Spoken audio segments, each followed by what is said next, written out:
Jumpa lagi dengan saya, Willy The Rooms, tetap di The Sinners Channel.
Dalam video ini, kita akan membahas deifikasi atau teosis menurut Calvin. Namun kita akan mulai dari partisipasi dalam drama Tritunggal, perbedaan pencipta dan ciptaan, di mana akan kita detail lagi dalam realitas dalam alat Tritunggal, realitas penciptaan, teater kemuliaan Tuhan, dan kesimpulan kriteria Calvin dalam prinsip teologis. Kali ini, kita akan membahas konsep Calvin tentang deifikasi atau teosis. Mengomentari 2 Petrus 1 ayat 4, Calvin tidak mengabaikan gagasan tentang deifikasi. Ia berkata, oleh karena itu, marilah kita perhatikan bahwa tujuan dari Injil adalah untuk menjadikan kita serupa dengan Allah. Dan jika boleh, kita katakan demikian untuk mendeifikasi kita. Kehati-hatiannya mengenai topik ini diungkapkan, sebagaimana Calvin segera menambahkan setelahnya. Tapi kata kodrat di sini bukanlah hakikat, melainkan kualitas. Calvin menjelaskan kualifikasi ini dengan menyatakan bahwa deifikasi terletak pada gagasan bahwa kita akan menjadi bagian dari keabadian dan kemuliaan ilahi yang diberkati, sehingga seolah-olah menjadi satu dengan Tuhan sejauh kapasitas kita mengizinkannya. Jadi, Calvin menegaskan keterbatasan pada kapasitas ciptaan dan dengan demikian perbedaan pencipta dan ciptaan dalam deifikasi. Calvin kemudian menambahkan bahwa kebahagiaan kita sebagai ciptaan dapat ambil bagian dikondisikan oleh pemulihan gambar Allah dalam kekudusan dan kebenaran.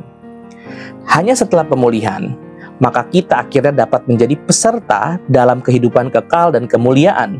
Sejauh itu diperlukan untuk kebahagiaan kita sepenuhnya. Tujuan deifikasi kemudian sebagai bagian dalam sifat ilahi oleh orang-orang pilihan dalam pemulihan gambar Allah adalah menjadi satu dengan Allah.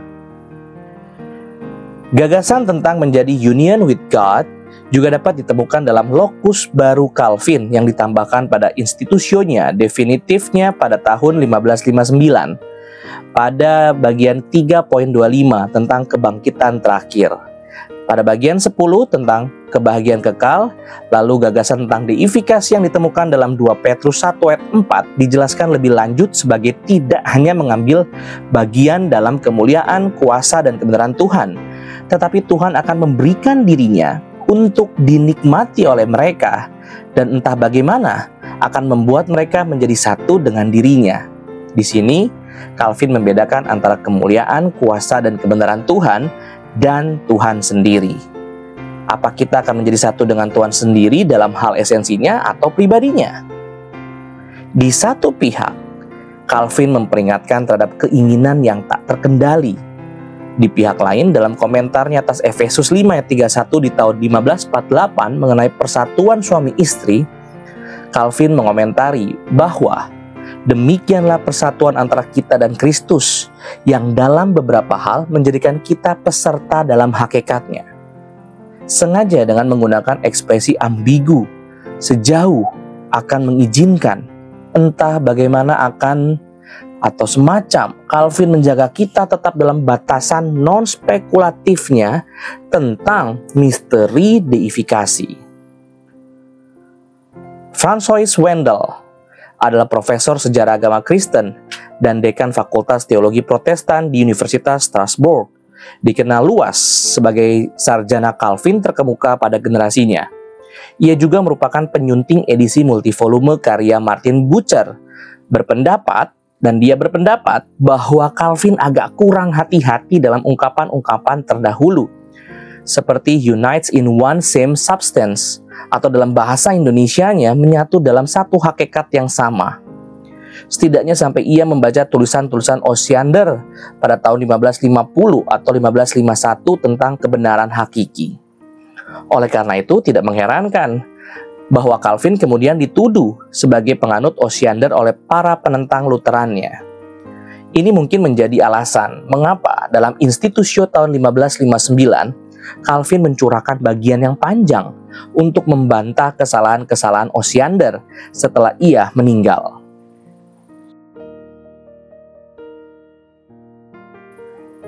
Karena deifikasi disertai dengan pertanyaan ontologis, bagaimana manusia berpartisipasi dalam kodrat ilahi? Kita berusaha untuk mengetahui konsep Calvin tentang realitas ontologis. Seperti yang dicatat oleh berbagai sarjana Calvin, Calvin cenderung melewatkan pertanyaan apakah Tuhan itu atau apa Tuhan itu. Ia hanya membahas bagaimana Tuhan itu. Namun, karena perselisihannya dengan Servetus tentang Trinitas, Calvin harus menggambarkan apa itu Tuhan Tritunggal dalam konteks esensinya yang sederhana namun tidak dapat dipahami. Peranggapan metafisik Calvin perlu dipetakan untuk memahami perbedaan pencipta dan ciptaan. Akomodasi ilahi yang diungkapkan Calvin dengan penuh kasih sayang sebagai sebuah cermin adalah prinsip utama dalam teologi Calvin. Berdasarkan prinsip ini, Tuhan terlihat menyesuaikan dirinya atau mengakomodasi dirinya terhadap kapasitas manusia dalam wahyunya. Prinsip ini menyiratkan perbedaan ontologis yang tak terbatas antara Tuhan dan manusia. Arnold Huygens, seorang teolog Belanda dan profesor teologi dogmatis di Universitas Teologi Protestan di Amsterdam. Sebelumnya, ia adalah profesor teologi sistematis di Universitas Teologi Apeldoorn, membangun model lingkaran-lingkaran konsentris yang dinamis untuk menyederhanakan berbagai akomodasi yang pada dasarnya mencakup segala sesuatu selain Tuhan. Model dinamis dalam jagat epistemologis ini berguna untuk memahami realitas metafisik Trinitarian Calvin yang bertindak sebagai peta untuk memahami realitas dalam Tuhan. Pada lapisan luar lingkaran-lingkaran konsentris terletak aspek-aspek universal wahyu yang digambarkan dalam istilah-istilah visual. Kemudian bergerak ke dalam adalah kitab suci yang berlaku untuk indera pendengaran. Di lingkaran dalam terletak pengetahuan tentang Kristus, dan tepat di intinya adalah Tuhan sendiri yang berdiam dalam terang yang tidak dapat diakses. Transposisi perlu dilakukan dari model lingkaran konsentris epistemologis ini untuk membangun model ontologis sferis kosmik berdasarkan realitas firman dan roh. Sementara model konsentris epistemologis bersifat dinamis dalam konsepsinya.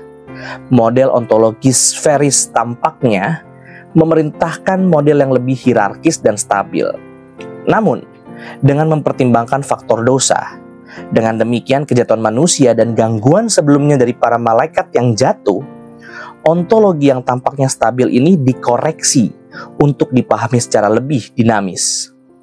Tuhan terletak di pusat dan pada posisi tertinggi surga, titik yang terletak secara transendental di luar bola, dengan segala sesuatu yang lain jatuh ke tempatnya pada lapisannya sendiri.